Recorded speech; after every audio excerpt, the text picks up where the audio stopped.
The real estate business is booming in Mumbai, with million-dollar-plus apartments under construction across the city. The biggest symbol of buying power is the new home of India's richest and the world's fourth richest man, Mukesh Ambani. His palatial tower dominates the skyline of South Mumbai. According to reports, it has 6 floors of parking, a few swimming pools, a ballroom, a cinema and 3 helipads.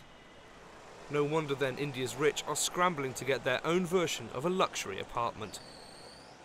Mumbai, a city of 22 million people or thereabouts, home ownership rates which are in the range of about 20%, extremely low by global standards, a rapidly developing economy, and a landlocked island city, 456 square kilometers of area, one fourth of what the New York metro region has, for example, but 4 times the people. So all these factors together, contribute to a very real demand, continuous demand for all sorts of real estate. And buyers are lapping up developments as soon as they are announced.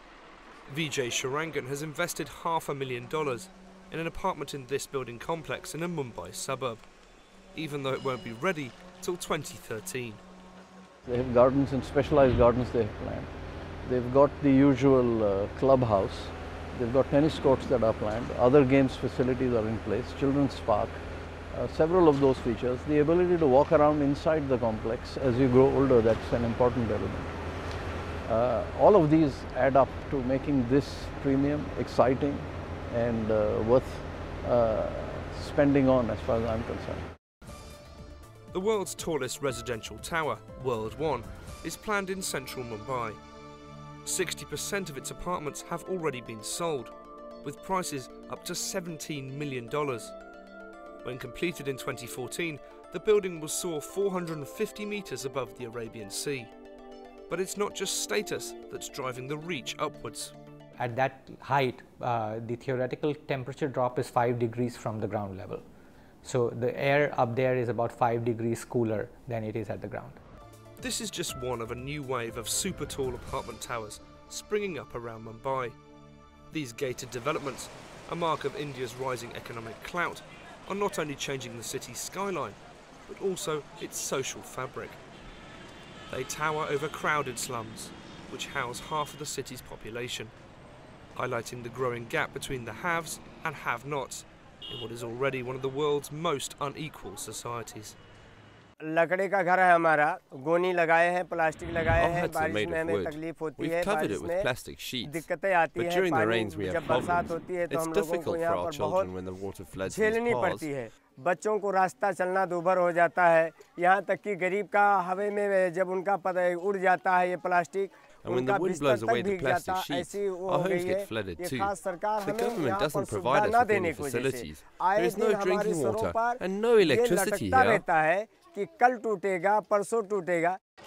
But far from investing in the potential growth area of affordable housing, most developers are focusing on luxury apartments, attracted by huge margins.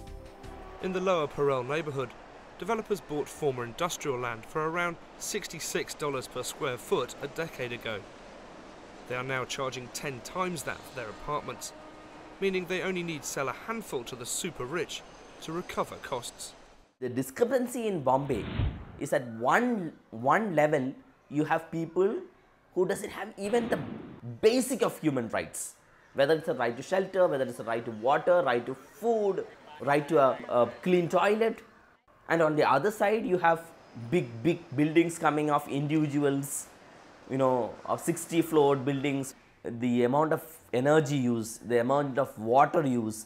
This means that the share which is available to the rest of the people in the city is drastically going down. But so too is the share of credit that has fueled this boom, as banks become increasingly cautious about lending to real estate developers. Also, India's interest rates have risen over the last year, making it more costly to borrow money.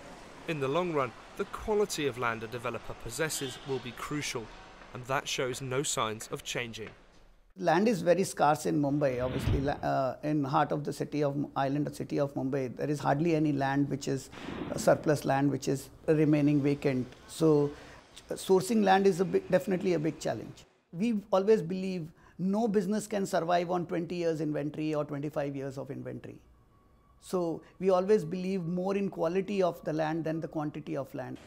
Yet with every developer rushing to announce premium projects, many believe the market is already oversaturated.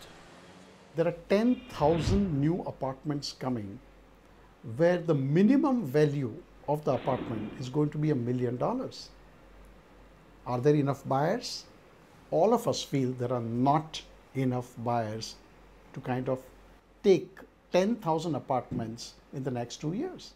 This segment has seen prices grow by 30% in the last year alone, and such apartments may now be overpriced.